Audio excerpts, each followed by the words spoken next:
getting those memories No, back. I appreciate that because, like I said, I don't remember. Man, it's terrible. And honest to God, like, I think it's truly, dude, if I'm lying, I'm dying back in the day, I'll bet I've had 500 chair shots to the head. Is that many? Oh, God, yeah. Again, 7 in one day. 7 in about a 30-minute period, right? You got to be numb So, yeah. by then. Like, but it was a norm back then. Yeah. It was a norm. And I never put my hands up. Now, you want to talk about chair shots, and you can appreciate this. We're talking about Ripper. We worked a cage match in Windy City. Again, you didn't come across that one. I'm surprised. Yep. There was a spot with a chair. And he goes, I want you to swing that fucking chair. I'm like, done? I said, put a hand up. He goes, I don't put hands up. Oh. I said, you want me to swing it? He goes, like you're Babe Ruth. Oh, Jesus. I said, no problem. Dude, I swung that chair so hard.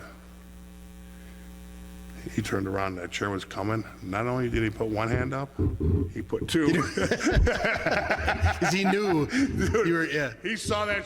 You said swing it like Babe Ruth. Who am I to say no? He saw the wind up. I've been hit like that. Like, okay, if you want me to swing it that way, I will. You know. But then we got in the back. He's like, bro, that shit hurt with my hands. Like, I told you. Like, don't ask me to swing that shit full speed. You know, I'm going to swing it full speed if that's what you want me to do. Yeah. You know. Yeah, this was the very last entry. It actually said where I found it. Again, I don't remember it, even though I was there at the time when they announced you guys, but this was the last documented match, at least that I saw, that you recall Balthazar. And then right after that, at some point, you changed your name to Hunter Paine. Yeah.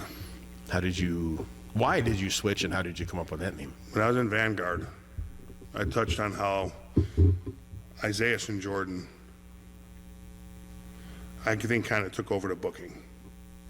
And they wanted to push, you know, quote unquote, the old guys out. They were literally trying to book me in matches that I was losing in 8 seconds. You being who you are, can you see me in any circumstance, even in a fucking wheelchair, lose to a guy that's 130 pounds in 8 seconds? Unless he has a gun, no. Well, if there's a gun, he'd have to kill me. There's no way. So they were booking me in such ways that I would fight and argue with them, and I would say no. And then I would finally say yes, but go out there and do something completely fucking different. Right? Just is what it is. Yep. So I kind of saw the writings on the wall there. And They were trying purposely to get you to quit. yeah, for sure. They wanted the old guys out. I think I could be mistaken, but I think Braun and Ivan stuck around for a little while after that. But I mean, I think they'll still tell you the same thing, that they were definitely trying to push the older guys out because they wanted to be all the younger, smaller guys that were The speedy guys. yeah, just the spot monkeys that just flying all over the place. You know what I mean? But you know, whatever, it is what it is. I didn't miss a beat. Like I took a little hiatus, and then I think Marco Anthony called me, and I think I started working for Chicago Style. Yeah, there's almost a year gap between the I Wrestle took Rage some, match, and then, so I wasn't sure if there was a I don't think it was off. quite a year. I think I did a little bit of work in there, but it wasn't much. But at that point, I was just like, the politics that were involved in independent wrestling absolutely blows my goddamn fucking mind. Still to this day, It's in certain places, yeah. Well, you work for me, dude. Like, I try not to have it there. Yep. You know I don't. Sometimes it's like the guys are politicking for themselves or whatever, and sometimes you can't get away from that. But overall, I try to get that out. Like, I don't want to deal with it. I don't like it when I had to deal with it. So, you know, whatever it is. It's an unfortunate part of the business you have to deal with sometimes, but you don't want it as much as you don't have to. Right. So coming back from the little bit of time off, that's where you wanted to reinvent yourself? Correct. So, actually, I reinvented myself in Vanguard. So I do have some. when they were doing this to me, I absolutely hated it because I was so close. I wouldn't say I was best friends with Frankie, but I was close with Frankie. I showed up at their biggest show, Manifest Destiny, which is, again, their WrestleMania, right? Okay. And I was booked as Balthazar, but I showed up with Hunter Paine gimmick. Oh, And they were like, what the fuck? I'm like, yeah, Balthazar dead. You guys wanted them gone, so.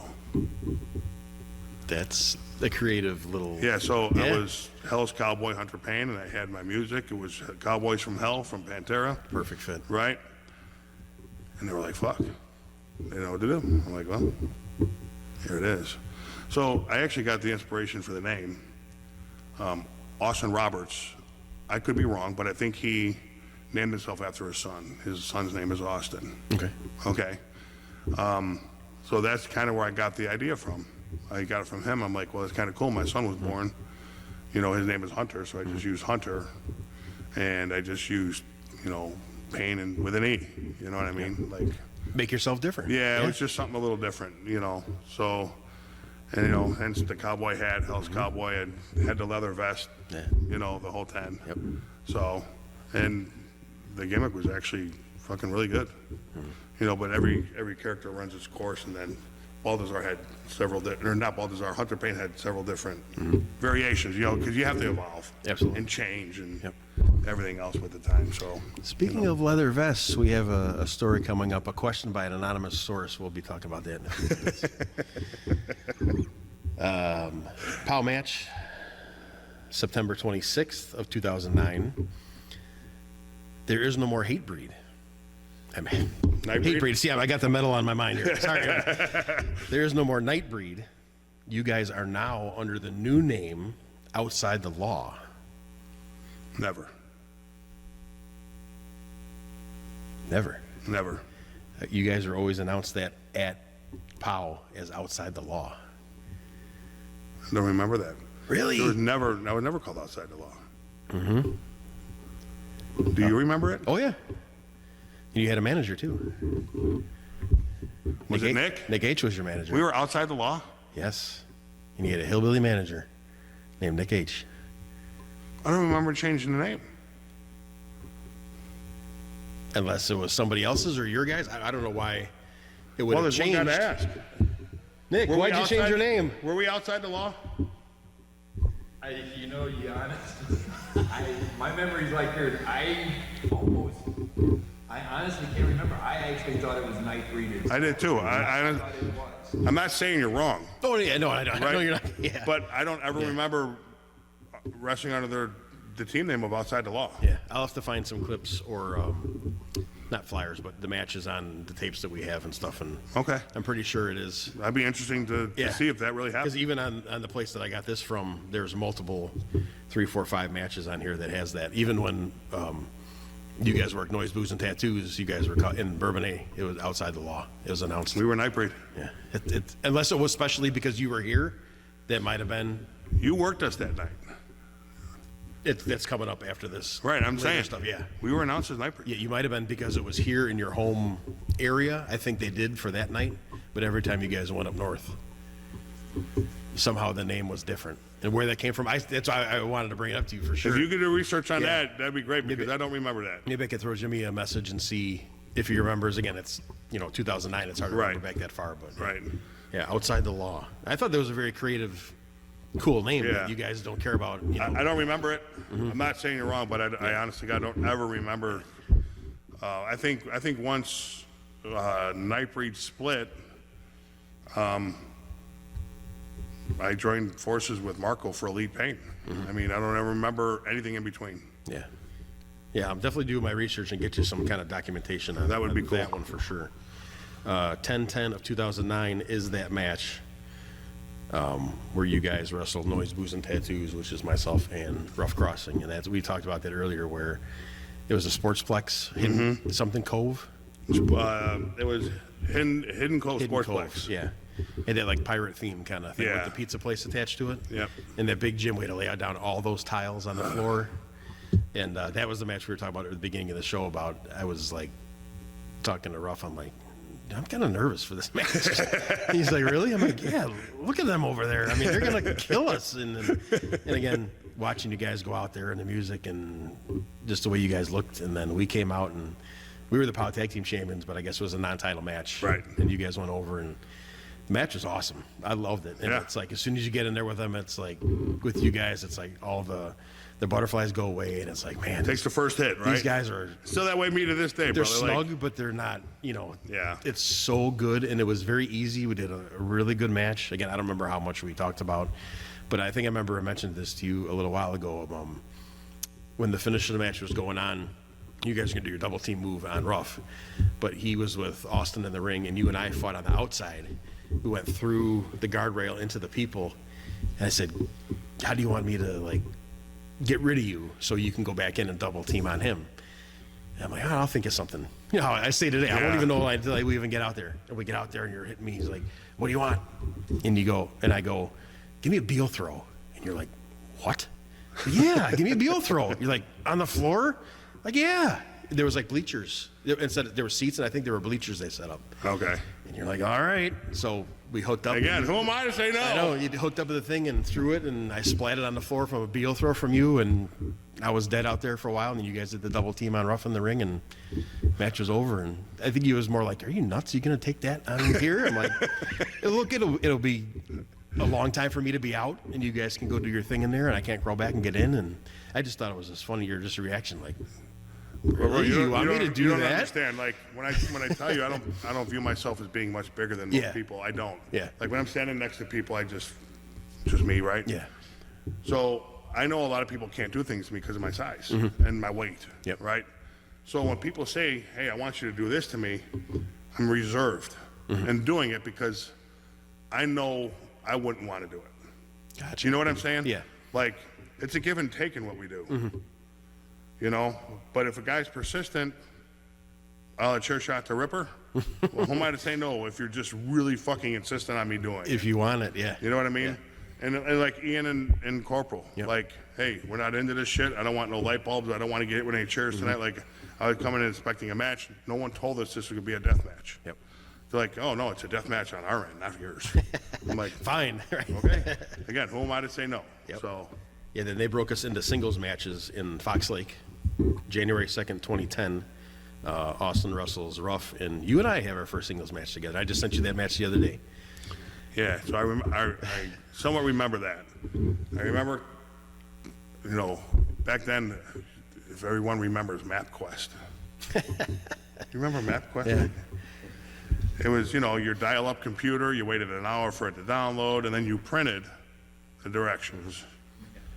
And you read them as you drove. Yeah, which so wasn't- yeah. you got the piece of paper here, and you're like, oh, fuck, I was supposed to turn here, My wife makes fun of me because I'm the guy that always goes the extra mile because I always miss a turn or miss an exit, and I always got to drive another 5 miles to get to the next exit to turn around to come back, you know what I mean? But I had no idea where fucking Fox Lake was, and I think I showed up, and Jimmy's like, oh, good to see you, you're on in 10 minutes. I'm like, what? We were first that night? Yeah, Is that right? you were first. Jeez. And also didn't remember the rules. I don't know if it was for the particular title you were holding at the time. I think there was a title on the line. I went to toss you over the top rope. Unless I was one half of the tag team titles. There wasn't a didn't tag have title. Oh, that's You a wouldn't have regional title, maybe? Maybe, yes, yes. It was regional. So back then, in POW, if you threw someone over the top rope, you were disqualified. Correct. I went to toss you over the top rope. And I think you tried fighting it, but you realized you couldn't. Yeah. Because, when I'm throwing somebody, I'm throwing somebody. You grabbed onto the top rope and you rolled back in. I went over hit the apron and went back in? Went back in, Okay, yes. Yeah. And you were like, you can't throw anyone over the top rope. I'm like, I didn't fucking know. No one told me. I just got here. I don't know. Like, I literally just walked in the door.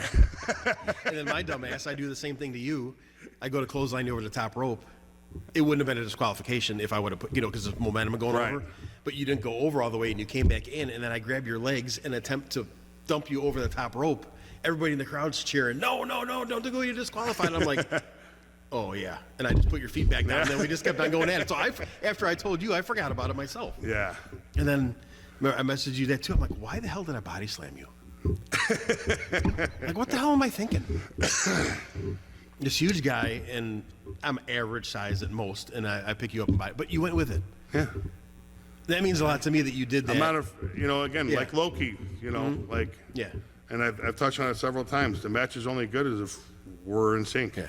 It was a good little match. I thought, watching it again 15 years later, I thought it was a good little match. For the first, us working for the first time in singles. Yep. You know, literally walking in, gearing up, and walking out. Yeah. Like, I bring it up to you all the time when we laugh about it. I still feel bad about that match, the finish itself.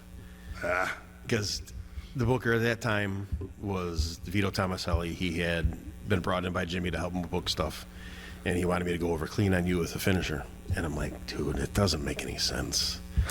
The guy my size against the guy your size, clean, I didn't like it at all.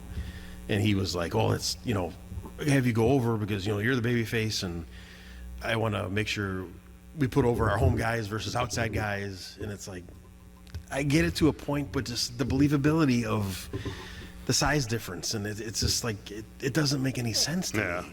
If you want me to go over, be by the over the top rope DQ, have you throw me over and I win by accident or something, or, you know, we do some outside headlock, run to the post, again, you get counted out.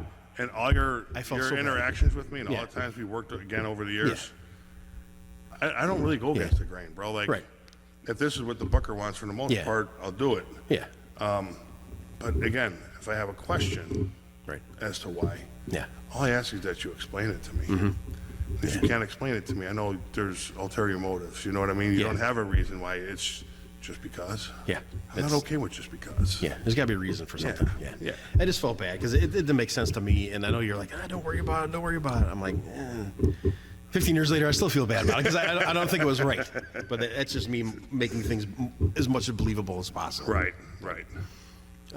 Wrestle Rage 6. I'm sorry, Wrestle Rage 7 is the next one. You guys had your debut at 6. This is 7 now in 2009. And it's a three-way match, elimination match. It's the Sin Mates, which is Dayhawk and X-Con, as the champions against Nightbreed and NBT, Noise, Booze, and Tattoos. I remember that night being, Sin Mates eliminated us. I remember that crowd booing the building down because they wanted to see Nightbreed and NBT go at it. Right. Do you remember anything about that match? But you know why they want us to go at it? Because we can go at it. Because we can go at it. Because we worked well together. I think they really wanted to see those two teams that could really let it fly. Yes. Go at each other. Yeah, and who wouldn't? Yeah. And it's nothing against the wouldn't? Sin Mates or nothing like that, but it's just the crowd reaction. I'll never, ever forget it. As soon as that was done, it was just like the booing of more than I've ever heard. It's just, you could just tell, and it's like you could know the feeling of it in their tone of it, of They probably what wanted it was for. They probably wanted NBT to be their next tag champs, We which is had- why they were fucking booing. We dropped it to them. That's how they got it. Right. But I think I'm talking in that 6-man. Yeah. Wasn't Sin Mates the champs? they were the champions. Yeah, Yeah, they probably wanted you guys to get them back. They eliminated us and then they eliminated you. Yeah. But I think they more wanted the two of us to go back Was and it that, forth or did they together. want you guys to be champs again? Right. I don't know. So I'm more on Either the way. match. I'm more on the match than having the belt because I'd rather work with you guys and have that fun than having a belt. But that's just me. Belts are. I'm thinking of a fan's perspective, looking at right. a fan's Yeah. point of view. So. And if the belt decision comes on the two of us, our teams together, Right. that makes it even that much Right. more special. Another VWAA match, 5/15 of 2010 against Braun the Lumberjack. Can't. Before I go into it, is there another match with him and I on Vanguard? That's the only one that I Okay, saw so listed on. if this is the one, I think Johnny Wild was my manager. That name rings a bell. Okay, the Vanilla Gorilla. Oh, okay, yeah. Yeah. He had the hat with the hair coming through. Yep. Okay. Yeah. So, in that match, he carried a cane that had like a gorilla head on the top of the cane, right? That cane was heavy, bro. It was thick. Braun was like, "All right, I want you to hit me with this fucking cane," and Johnny says no. He wasn't comfortable hitting somebody with it. You know what I mean? He wasn't worried about it breaking or anything else. He didn't want to hurt nobody. Right. And again, it was one of those where Braun was persistent on, I want this to happen. And, you know, he bends over. He's like, Johnny, just hit me across diagonally. Hit me diagonally across my back. You'll be fine. Well, Johnny swung for the fences and hit Braun in the back of the head. Ooh. Man, I swear to God, the gash in the back of his head was enormous. And the finish of the match was me holding Braun up for a jackhammer. Okay. Because I used a jackhammer for a short period of time. So with all the blood he was losing, I tried to shake the jackhammer off because I didn't want to hold him up Yeah, and have all that blood rush to his head. Yep. He's like, no, jackhammer. I'm like, fuck, these guys, man. I'm like, all right, hold him up, and you can just see me, the blood it's just covering me. You know, then I turn and hit him with the jackhammer and, you know, whatever, go for the cover. And we get in it back, and Johnny was terrified Braun was going to kill him. But, you know, Braun yelled at him, but I'm like, bro, you asked for it. He did not want to do it, type of thing. You know, he goes, I know. He goes, but fuck, my back is big enough where you didn't have to hit my head. That's true. I'm like, that's true. It's very true. But, you know, he was just scared. He was scared, nervous, so. Yeah, around this time in 2009, Chicago-style wrestling is born. And 4 different divisions are spread out. 4 different guys are running shows. Steve Boz is running River Grove, Chicago area. You take the Bourbonnais area. Austin Roberts has Lockport area, and Diego runs in Addison. What was the whole culmination? How did all you guys form it to like get together and say, we're going to come up with this name, run under this banner, but we each have our own little territories, and you guys just kind Dude, it of was just like circulate talent with each other? it was like when I moved down here, there wasn't really a whole lot of wrestling going on down here. I'm like, man, I got to do something. And I was working for Steve at the time. And he was just like, hey, open up a CSW Southland down there. And I'm like, yeah. He goes, you know, I'll have the insurance. You know, I had to pay him for insurance every show, whatever. It doesn't matter. So I ran under CSW Southland for a few years. And the deal was like, he had all the titles. Like, they were Chicago-style titles. They were, So I think those champions went to all the different That's a pretty cool branches, idea, yeah. right? And we all ran on different weekends. We never ran on the same weekend, which means his champions should have been available. For every show. For every Yeah, show. that's cool. I like that. The problem was they were never available for me. Oh, Jesus. Really? Correct. So after a while, I struggled to even get the tag teams down or the heavyweight down. I mean, give me a fucking champion, Steve. Well, you know, they're kind of booked here and they're booked there. I'm like, Steve, this was the agreement we had. Were they running more shows, or were they booked out elsewhere? Booked out elsewhere. Okay.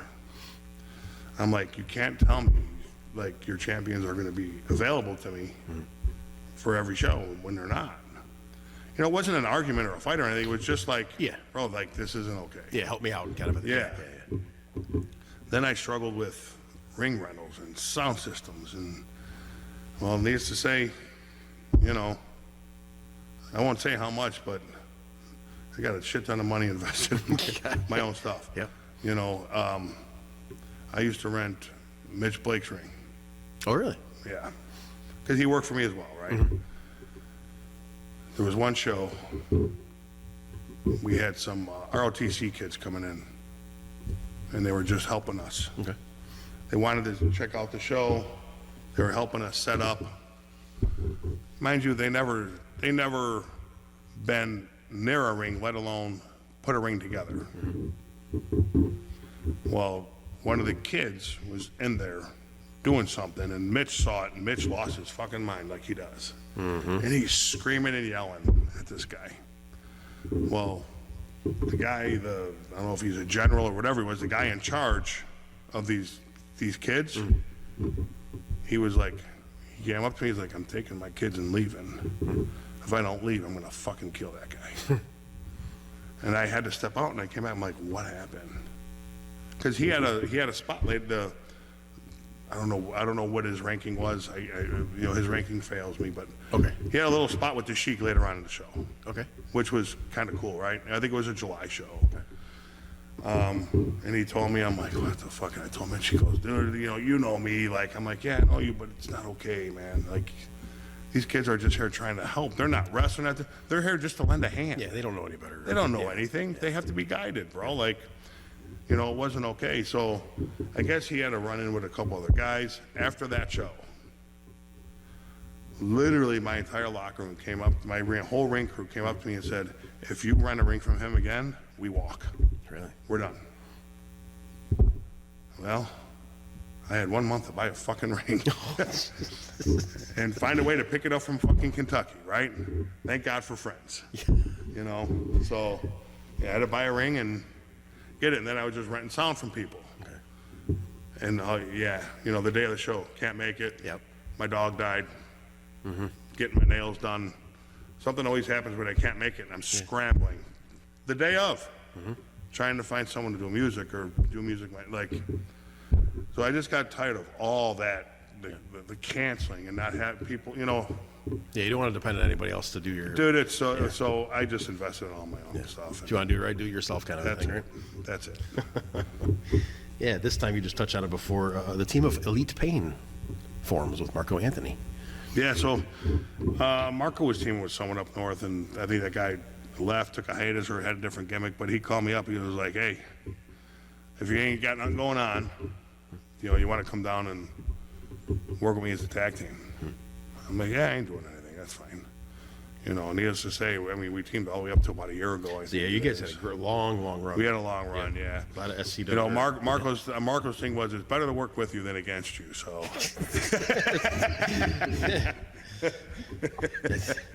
I can attest to that with the Brotherhood. I would rather be on their team than against them. 2012, you work a show for Fusion Wrestling, yeah, August 25th, and that's run by Doug Simmons, Steve Boz. They kind of. it was I think they booked it, but there was a money guy there. I can't remember his name. His name Tom something. But It's yeah. a mixed tag match. You and Angel, Aaron Xavier's Angel, Okay, against Calvin Beckham in December. don't remember. No clue. That's one out there. Yep. That's Yeah. one of those one-off shows that. I'm sure it was, yeah. Yep. Because I can't think of any instance why Angel and I would have ever teamed unless it was just literally thrown together that Right, day. thrown together at the moment type of thing. You know? Yep. Right at this time, also too, as far as the division here between CSW becomes Southland. I think right at about that time, 2012, Yeah. is when you name it Southland, is your own Yep. to separate from the four Correct. divisions, I guess you could say. 9/28/12, you have a cage match, Nightbreed against Acid Jazz and Willie Richardson, That was a Chicago style, right? and you win the tag team belts. Yeah, I vaguely remember that. I know Jazz wasn't happy being in there with me. Jazz will tell you. Now, Jazz and I work well together, but you know, just the size difference between us is incredible, and you know, tossing them around like a rag doll. It's a good is- visual. Yeah, yeah, for sure. Another weird combination you guys work November of 2012 is Nightbreed against Vic Capri and Rough Crossing. That's after he started branching out from POW. He left a little bit after I You know, left. you know, when you scheduled me to come on here, I knew Vic came up through Windy City, and I'm trying to think, Yeah. did I ever work Vic? His very first match was actually with Terry. We went over that in his, Yeah, so his show. I guess the answer is yes, because Yeah. you just Yep, you that just one told right- me. Yep, that's just a It weird. wasn't in Windy City. I don't ever. I'm not saying I didn't, but I don't remember working him in Windy City. Yeah, that was the CSW one. But yeah, the answer to my question, I obviously don't remember, man. Like, and again, another name I should remember, but I don't remember being in there with him. It's, when I tell you, like, I should probably donate my brain to science when I pass away, because I'm sure they're going to find I've had thousands of CTE concussions. kind of Oh my God, area. Yeah. Yeah. All right, here we go with the infamous vest story at the sports. You were talking about this. Yes. Elaborate on the best story. All right. Some anonymous source that I'm going to reveal as my mistress was there with me that night. We worked a show for you at the Sportsplex in Bourbonnais. And you're out in the ring, getting the ring. I don't remember who you were wrestling that night, but he jumped out of the ring. So you're in the ring by yourself in the center. Got your cowboy hat on, got your vest, jeans on. And you go to take one side off. And you're kind of like, oh, this is kind of sticking a little bit. Then you go to take the other side off. And then you just look on your face, it's like, oh shit, I'm stuck. I remember seeing the panic on your face, like, I can't get out of it.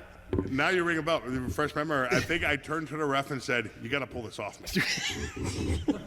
Am I right or wrong? I think I remember seeing you do one of like because there was nobody else out there. Because if I'm stuck like this, I think I remember because Yeah. the vest barely fit as it was. You kept trying to shake one arm, and then Yes. you tried to shake the other arm, and So yeah. when I got here and couldn't get it off, I'm like, okay, well maybe. Yeah. Now I'm like, fuck. I'm screwed.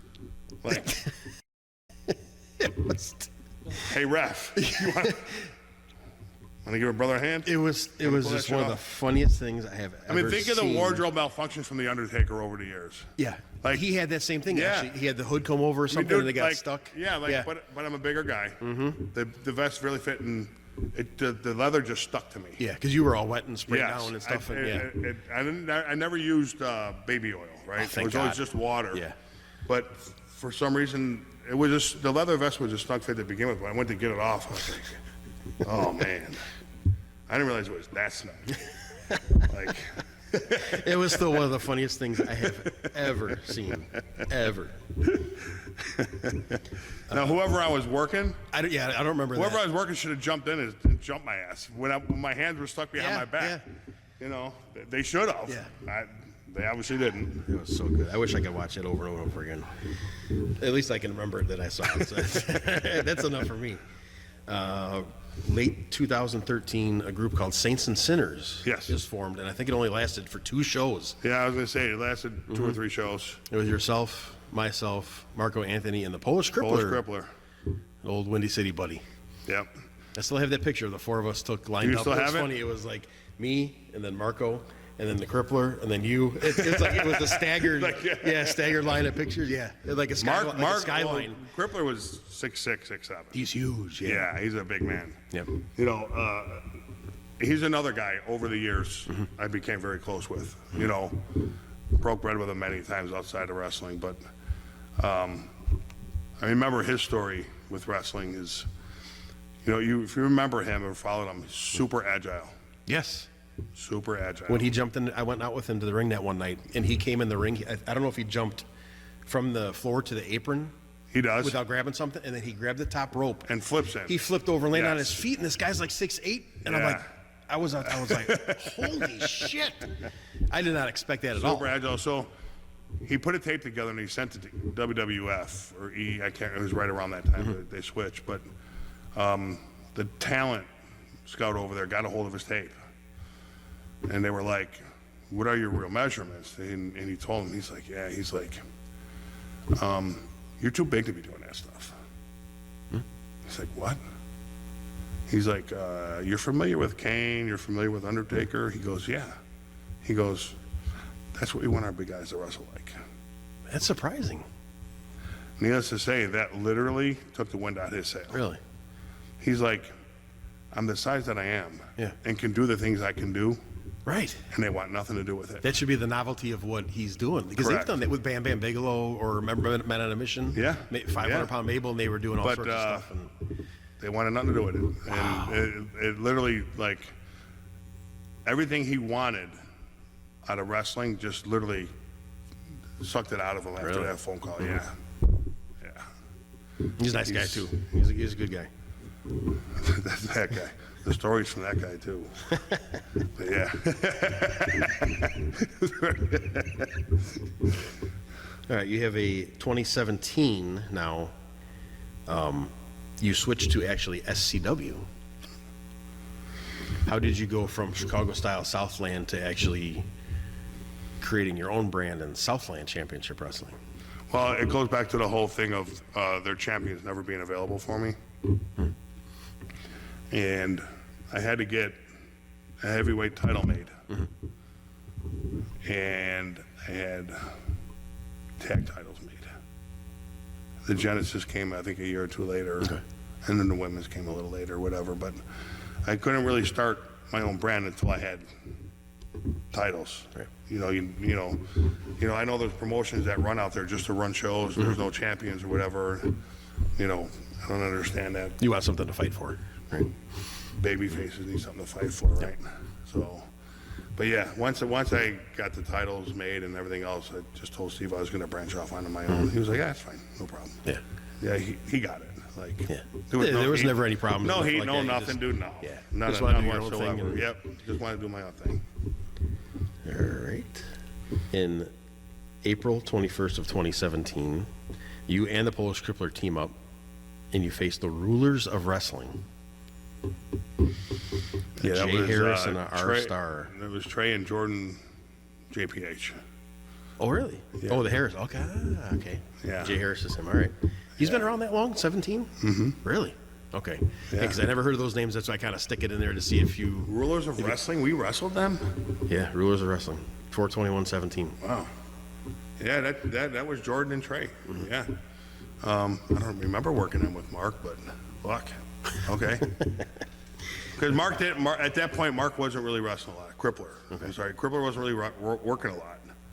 He was like a novelty. Okay. Like he would come out every once in a while, like, all right, I'll come out, but I'm only working a tag, and you're doing most of the work. Once a year kind of a thing. Yeah. It was and when his phone rings, and he sees it's me. He goes, "Fuck, I hate when you call." Because he knows he can't say He no. knows, right? yeah, he knows I'm going to ask him to work, but Yeah, you and Marco definitely had a good run. Many time CSW, SCW tag team Champs, champions, yeah. and I know he's not.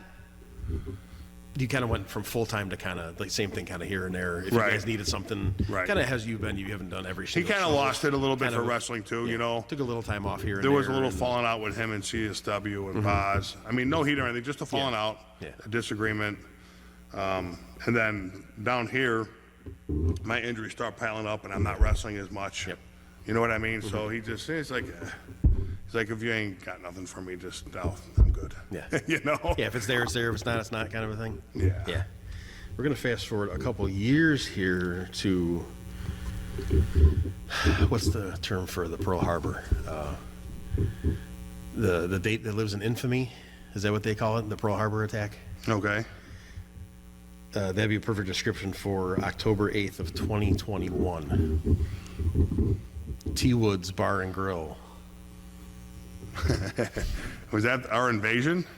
That That was was- 21? That was that long ago That was already? the night that I was wrestling somebody, I can't remember where, and Tiny and I were in the ring, and this whole band of Red shirt. thugs came through the front door You sure that, of that was T-Woods. that T-Wood?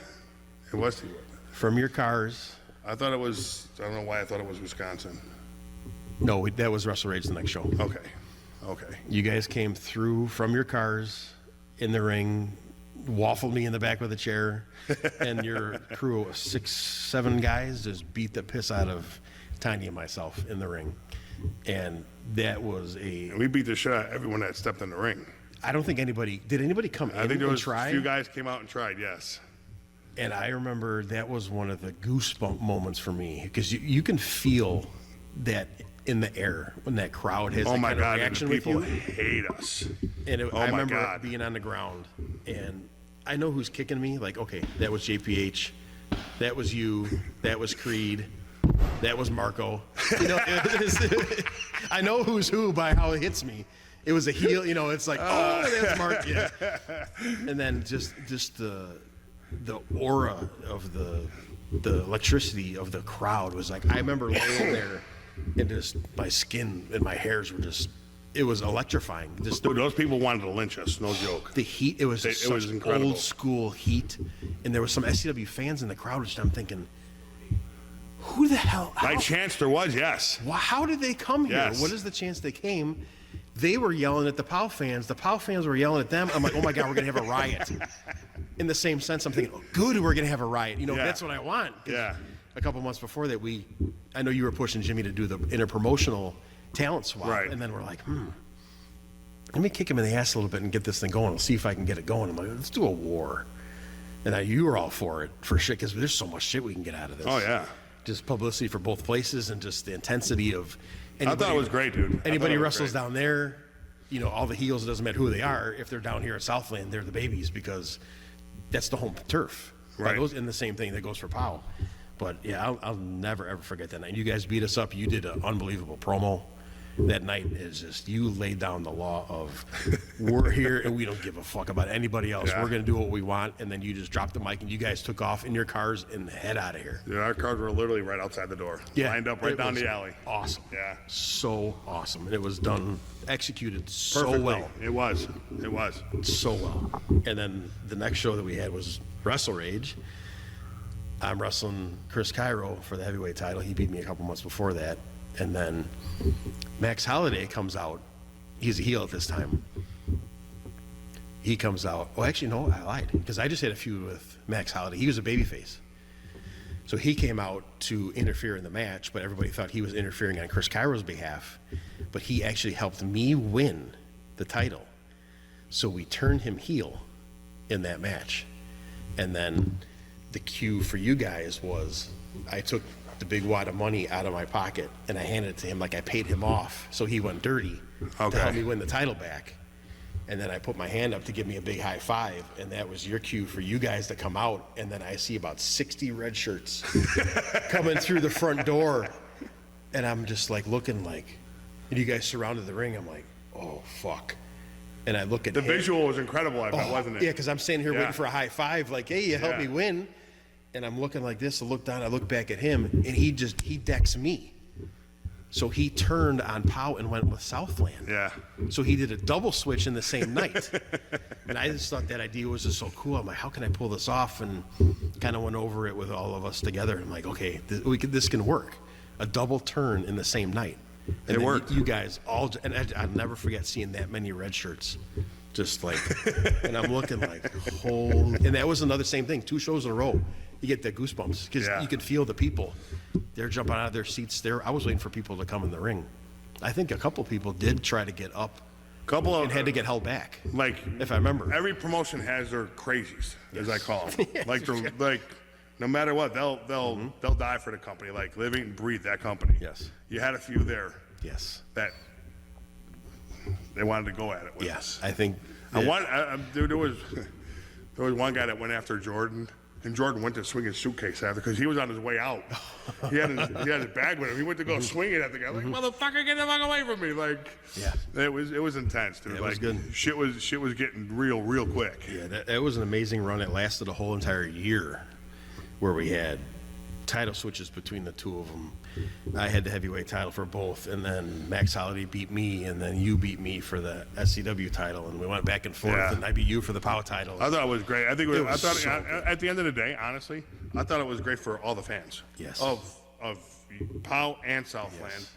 which is why, honestly, I'm like, put, like, I guess you could say ego aside, right? For anyone, like, if you can bring eyes to another company, Yes.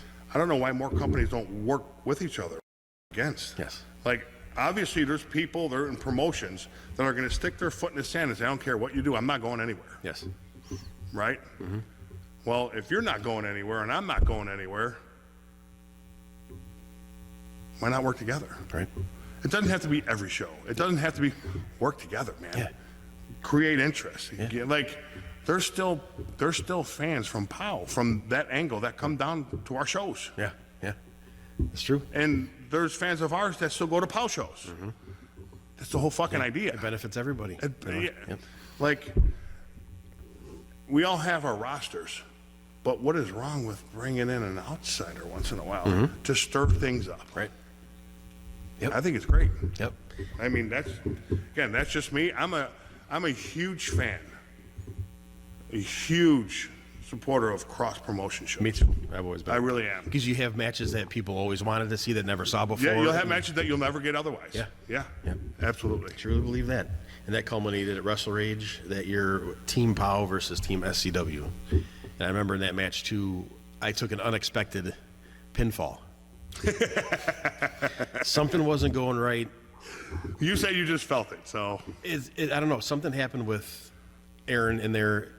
I think he missed a cue from when we talked about setting something up. I was going to do this, and he was going to hit me with the running knee, and somebody was out of line in the positioning. in the where they were. eliminations, yeah. Yeah, It something was. like I got hit with something, and then he tagged out instead of staying in or something.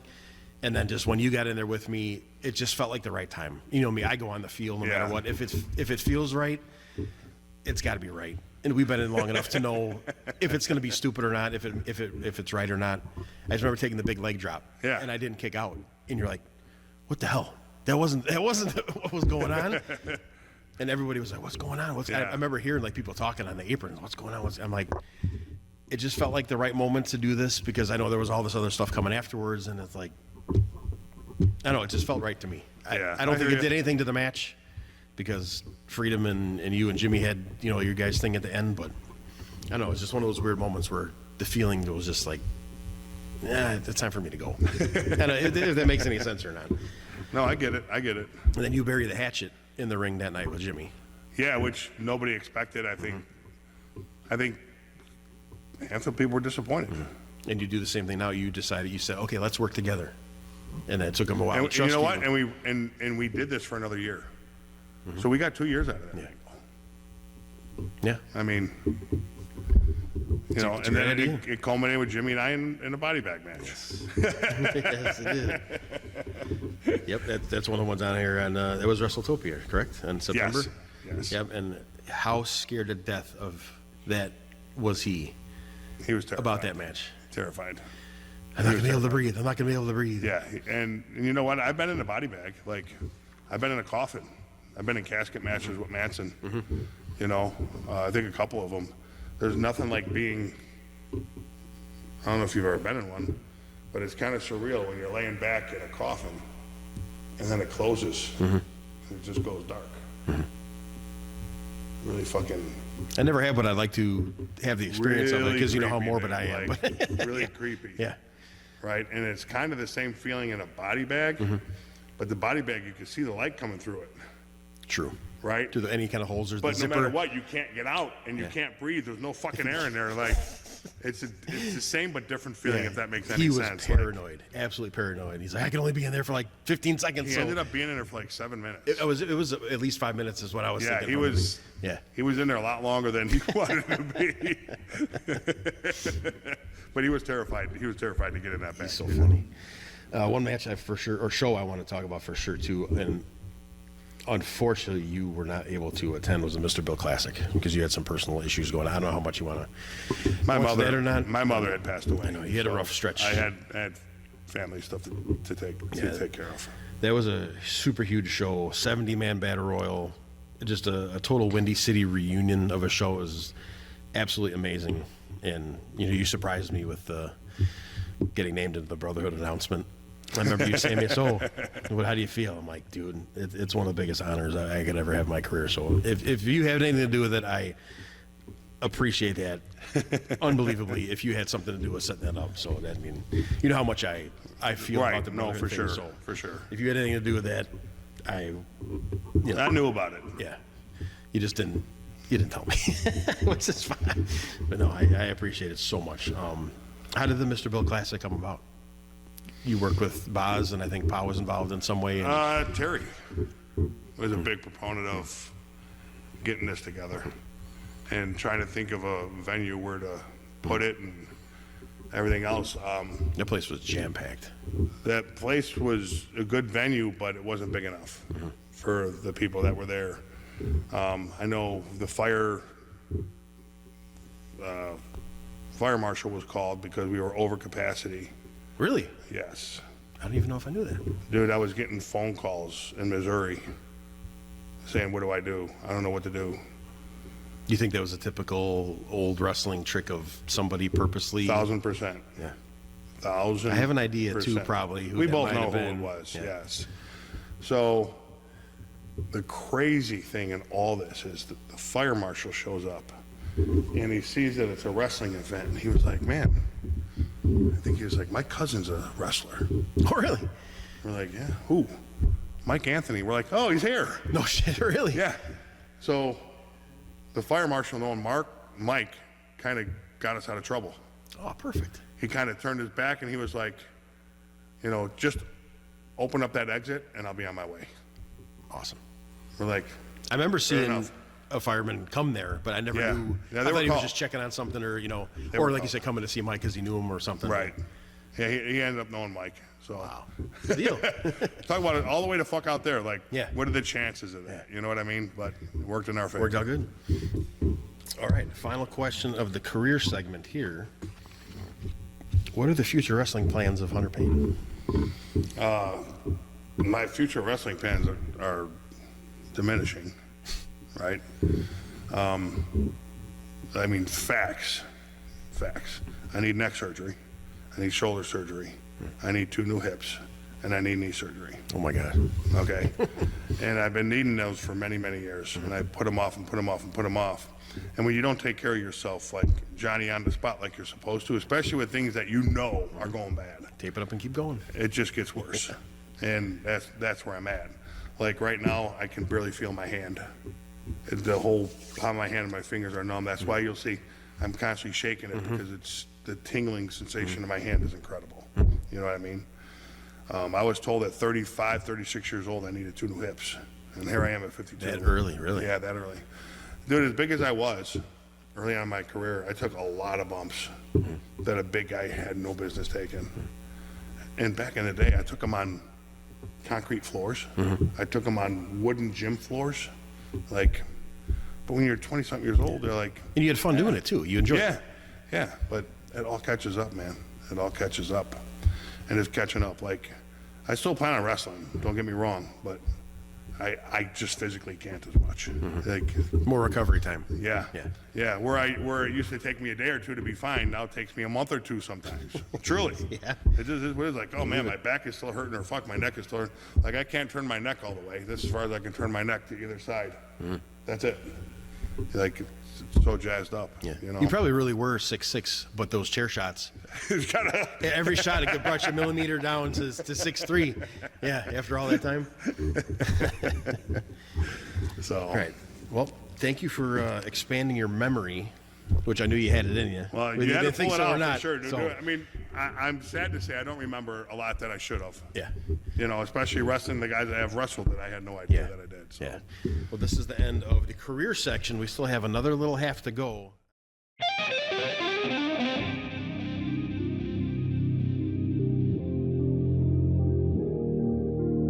And it's so unique. Such a great look to it. I think the visuals you can get out of that building are incredible. Life happens. Where if someone calls you and says, hey, I was in a car accident, I'm not making it today, you're not going to tell them, go get a rental and be here. The worst thing was it was in the middle of October. It was fucking cold. No locker room. It was Johnny's Hot Dogs. I think most people in Illinois that have been knows Johnny's Hot Dogs. In Markham, they were a great hot dog joint, whatever. We wrestled, they bought the shows in their parking lot. He was a champion. Someone took his fucking belt and hit it on him. Oh. And that dude lost his ever-loving fucking mind. And we're all sitting back just laughing.